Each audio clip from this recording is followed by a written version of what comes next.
திருகோணமலை மாவட்டம் தம்பலகாமம் போலீஸ் பிரிவுக்குட்பட்ட கண்டி திருகோணமலை பிரதான வீதியின் 96ஆம் கட்டை முள்ளி பொத்தானையில் கொழும்பிலிருந்து நேற்று இரவு திருகோணமலை நோக்கி சென்ற அதிசொகுசு தனியார் பயணிகள் போக்குவரத்து பஸ் ஒன்று விபத்துக்குள்ளாகியுள்ளது. குறித்த சம்பவம் இன்று அதிகாலை இடம்பெற்றுள்ளது. குறித்த பஸ்ஸானது பாதையை விட்டு விலகி விபத்துக்குள்ளாகியுள்ளது.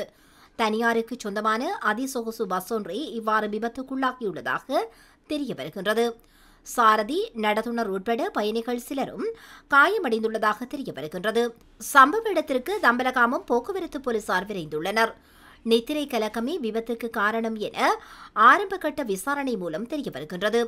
சம்பவம் தொடர்பான மேலதிக விசாரணைகளை தம்பலகாமம் போலீசார் முன்னெடுத்துள்ளனர்.